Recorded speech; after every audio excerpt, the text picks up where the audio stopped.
Hey, it's not War Thunder today. It's FTL, which stands for Faster Than Light. It's a game on Steam. I don't remember how expensive it is. I bought it a really long time ago. But it's a pretty cheap game, and it's ridiculously fun for the level of expense that it is. Unless it's not the type of game for you. So whether or not you like this game, you could probably figure out by watching me play it. Because it's not a very complicated game, but it is a very challenging game. It's a space-based roguelike, which basically means it's a game like Rogue. And as a game like Rogue, it features something called permadeath, where when you die, you are dead. And when you're dead, you don't get to play anymore because you're dead. So then you have to start over.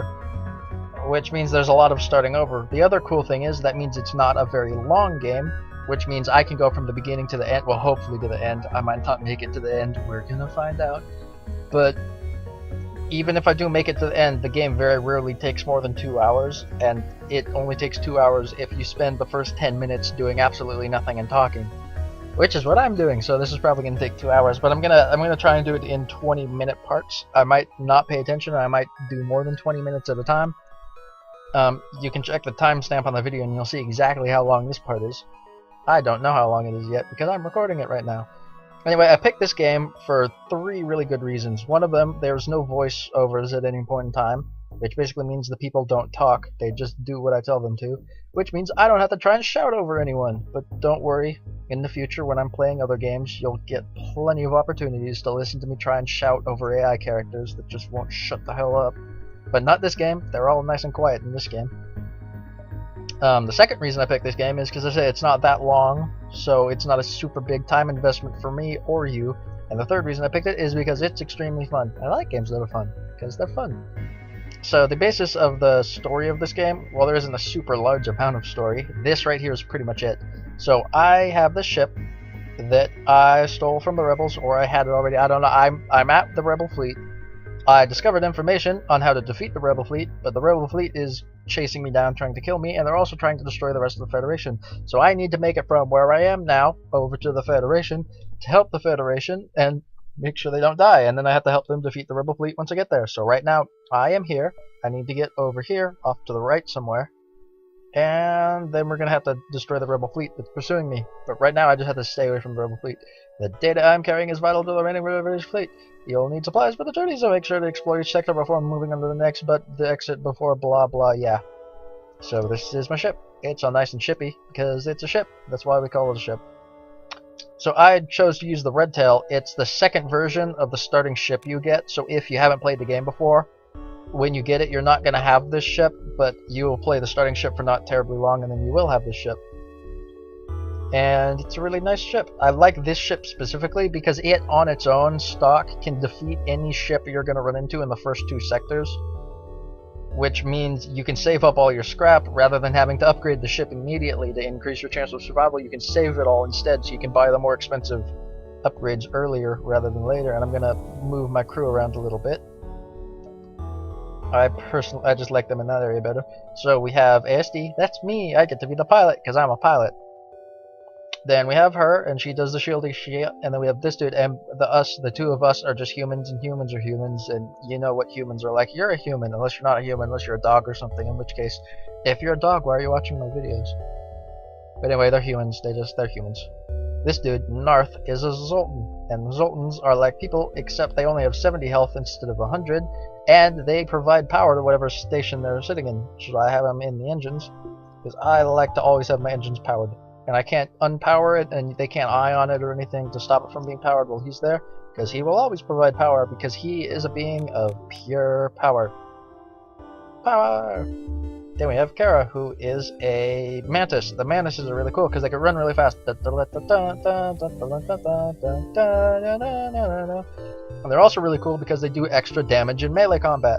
Unfortunately, they also only have half repair speed, which does take a while to repair things when they're broken, which is why I tend not to like having them in shields or engines or somewhere where if it gets knocked out I'll need to repair it really fast, because they don't do repair it really fast.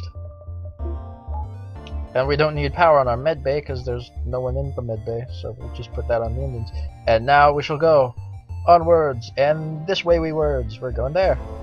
Why there, you ask? Because from there I can go anywhere. Oh god.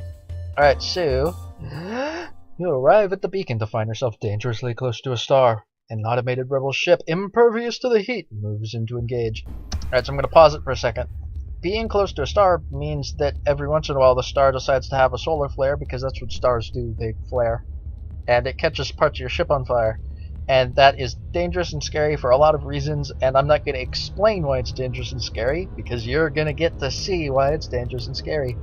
This is an automated ship, and automated ships are unique in two ways. The first, they don't have any crew in any of their rooms, and second, they don't have any oxygen in any of their rooms. So if you try and beam someone over and board, which I don't have the teleporter yet, so I can't. But even if I did, the crew would end up suffocating and dying. So don't do that. They also are kind of cool because they don't have any oxygen in any of the rooms. The fires will go out immediately. I, on the other hand, have plenty of oxygen in all of my rooms. And I'm actually... Am I going to do something clever? I'm going to do something clever. I'm going to vent all my oxygen out into space, with the exception of, you know, where my crew is, because I'd rather not have them all dead. And that way, if when the solar flares cause fire, if they cause fire in any of these rooms, I'll be fine. And I'm actually going to keep oxygen in these rooms, just in case the cockpit gets caught on fire. I have somewhere to run to, so I don't get killed by the fire. And then we're going to just take out, taking out the shields would be nice. I'm going to click that on the auto fire because I'm lazy and I don't want to forget. We're going to knock out the drone and the shield, or the weapons, so they can't hurt me too much. And then we're just going to focus on killing them with my weapons really quick. And hopefully I'm not going to die in the first encounter I get. Hey, I accidentally shot the drone. The drone just flew right in front of my weapons and ended up dead. I disabled their weapons and I shot the drone, so I'm not going to need that. Let's take out the shields next shot. Yeah, so I pretty much already won this. They don't have any weapons or drones anymore, so I'm just... Yeah, one more shot and then I win. Oh god, I'm on fire. And see, the fire's gonna burn out immediately. Hey, I just got a chain ion gun. This is actually, and that much scrap, this is actually a ridiculously good reward for the very first thing I ended up doing. And 2 fuel. You can never have enough fuel. The ship explodes, leaving behind a substantial collection of crap. Hey, look, I got crap.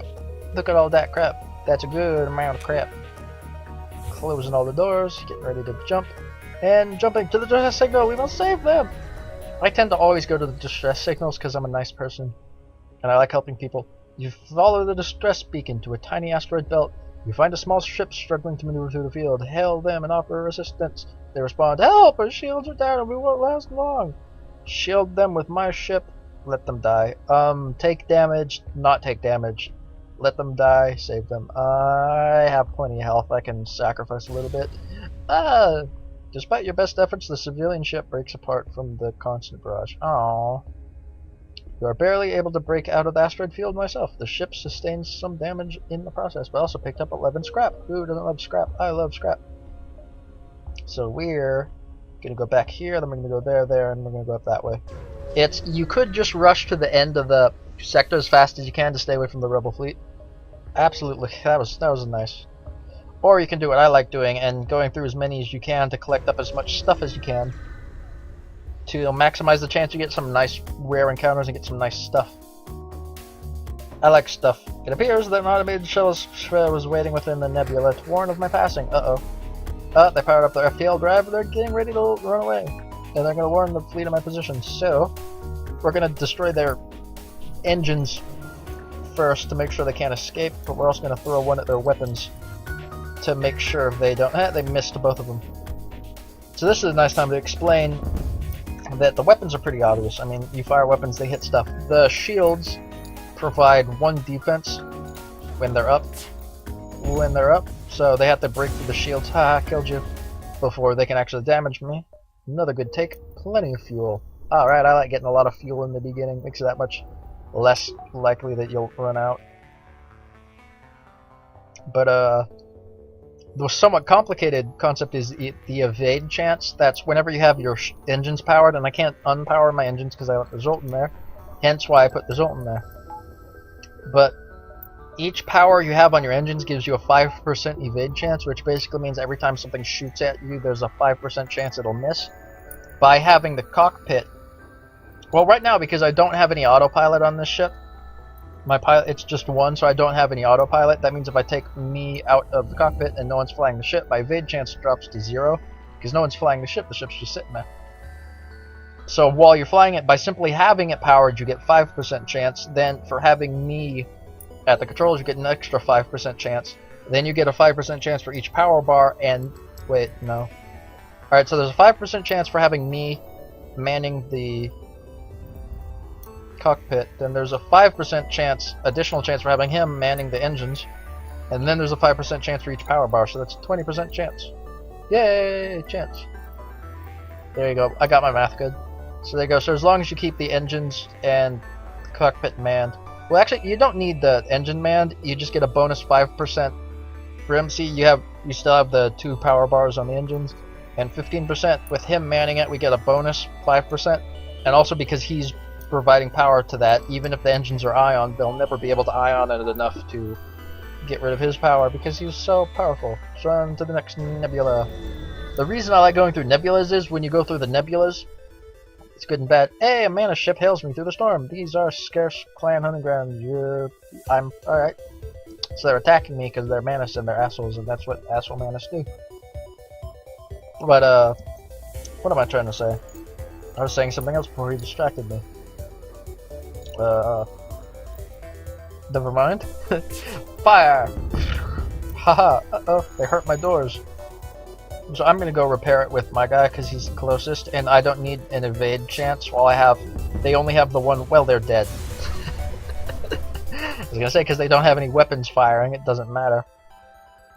But, not only do they not have any weapons firing, they're all dead. So it really doesn't matter. Yeah, I got my doors fixed. Oh, when you're in a nebula, the good thing about being in a nebula, it makes it so the fleet, you'll see the fleet usually pursues me by about double that. When you're in nebulas, they only pursue you by half distance, so they slowly cover up the map, but they do it slower when you're going through nebulas. The only downside being it knocks out your sensors while you're in the nebula, which isn't a problem for me. I don't have my sensors upgraded enough to be able to see anything anyway. To the store! Yay, store! Transmission from a nearby planet because the outpost below offers supplies for travelers. You send down an away party to check it out. Stuff! I got stuff! Who doesn't love a lot of stuff? I do, I like my stuff, blah blah blah blah, fix all, yay! And I could sell this, the chain ion. I personally don't like the chain ions. They increase the damage to 4, so that would be 4 ion damage every 14 seconds. It's a lot, but it also is a lot of power to get it running. It's going to be a long time before I can use it, and even then I'd rather not use the chain ion. I'd rather use one of the simpler ions. Drone control would be pretty nice. I would like to have some drones for droning around, but I only have one drone part, and I don't like drone parts that much. It comes with a combat drone. I might want to get a drone control later, but not right now. And a backup battery would be nice, but I don't need it for anything. So I'm going to buy the backup battery now because eventually I'm going to be able to use it. And I'm going to buy all the fuel I can because I like fuel. I'm not going to buy any missiles or drones because I don't need either of them. So I'm still going to be saving my scrap for the moment. What the backup battery does, you can activate it, and for 30 seconds it gives you a bonus 2 power. I don't have any systems to use that bonus 2 power, but I will eventually. You detect a rebel automated ship. The downside is after 30 seconds it runs out. For 20 seconds it recharges. During those 20 seconds you don't have the bonus 2 power. So it's not good to rely on it, but it's useful in the future when I have more stuff to power. You detect a rebel automated ship nearby. It does not engage and seems to be patrolling with around a long-range sentry station. Attack! Destroy their weapons. It's a laser drone which can't pierce my shields. So as long as I knock out their weapons before that ions my shields, which they just ioned my shields, then it's not going to do anything. And again, you can't dodge beam weapons, which it's going to do me now. So I don't need to be piloting my ship at the moment. So we're just going to destroy them. Gotcha. Yay, they're dead. Yay, I got 12 scrap. Who doesn't love a bunch of scrap? Now I need to repair my... I need to repair this before I can even go. So I'm going to activate my backup battery. Why? Because look, I have 2 bonus power now. Again, I don't have... There's nothing I can send... I can put it in the... There, I put it in the med bay.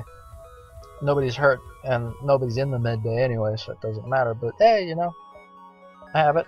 Hey, so now I've that map covered everything, so now I can see where everything is. There's a sun very close to there, so I'm gonna go there. I'm not gonna be able to make it there. Oh, this is actually... If I went up this way, I can't go that way from any of these places. So if I go up, I can't go up. I have to go through that place. If I don't go through that sector, I can't get... Wow, so I'm gonna have to go there, there, there. I'm gonna have to go through all of them. I'm probably gonna end up getting attacked by the rebel fleet here. I've never had this bad of a... having that restricted of movement before. This beacon is placed near a star. And look, it's a Manus, and they're assholes. So I'm gonna destroy their weapons. So they can't hurt me no more. And... ready for it. Wait, and... fire! Haha. Do I want to accept their surrender? I don't need any missiles or drones, and that's not a lot of scrap. Never. Never accept surrenders. We're gonna destroy everything else now. And... fire! Haha! It's bad the sun hasn't flared yet. I mean, I'm not complaining. Oh god. So where's the fire gonna be? And... ah! Oh, they're everywhere! Fires everywhere! Open all the doors! Open all the doors!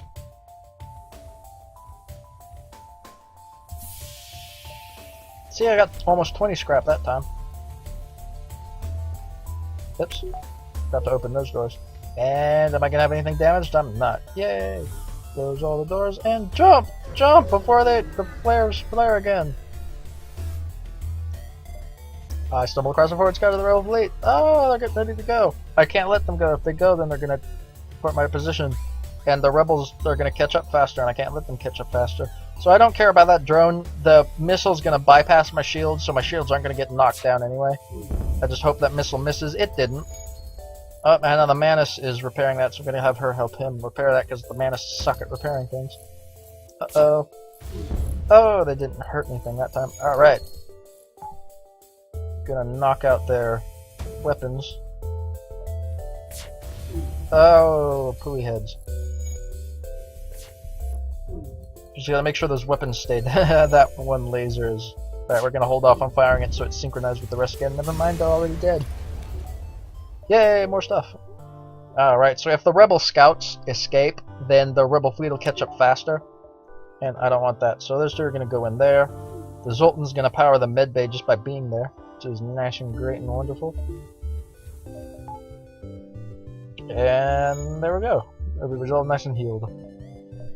I think there's no stores between here and there, so I might as well use this scrap to upgrade. We're gonna give myself 2 more shield bars and 1 more hour to put into my engines should I need to. Pop it off from my oxygen, other than the fact that I need my oxygen, otherwise, you know, everyone dies. So we're gonna go there now. So be very careful. You should always check when you very first get into a sector. You should check to make sure you have a quick, easy way to get to the end, that you don't have to do this long roundabout way that I'm having to do now. If you do have to do that, it might be better to go there quicker. Hey, a rebel ship is waiting to attack me. And hey, they got a drone. What kind of a drone do they have? They have a defense drone, and they have a single... This guy's not going to be able to hurt me. I mean, I don't need to be piloting my ship or anything. He's just not going to do damage to me. Alright, destroy everything. Fire!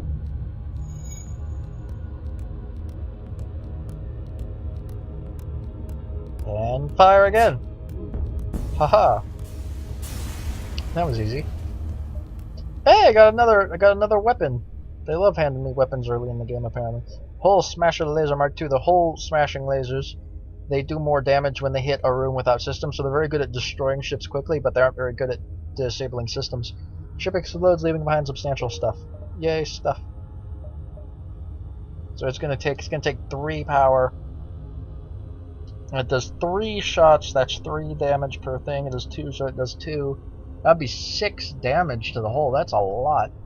But it does take 15 seconds to charge, and it's pretty useless at attacking systems. Yeah, I don't know. I don't need it. It also takes 3 power, and I only have 4 power on my weapons as a whole. So, nah, but thanks for offering. Scans reveal nothing. Yay, there's nothing. And now we're going to the exit. Yay, the exit. So what I meant earlier was, usually from one of these I'd be able just to jump straight there, but because of how this system is set up, I have to go through this long roundabout chain. If I would have taken me longer to get there, like if I was right there right now, I'd have to jump to that one, and the rebel fleet would have caught up, and I'd have to fight rebel ships, which is dangerous to do, especially this early in the game. To the Zoltan-controlled sector. Yay, Zoltans. What's up, guys? I've entered Zoltan territory. This species is not renowned for giving anything for nothing, but you can always be assured a fair hearing. Yay, these guys. So, how long have I been recording? A number, I'm sure. Where's the number? 21 minutes. Yeah, so this is going to be the end of part 1. How many sectors are there in this game? I'm pretty sure there are 7 sectors. So I guess this is going to be part 1 of 7. Unless I die early, in which case it's going to be part 1 of 4 or 2. It's definitely going to be part 1 of 1, though. There is going to be a part 2. So I hope you've enjoyed my part 1 of my FTL series. Trust me, it gets much harder from here. Still, with this ship, Sector 2 shouldn't be much of a problem either. And because of how quickly I'm building scrap and how quickly my ship's building capability, Sector 3 isn't going to be a problem either.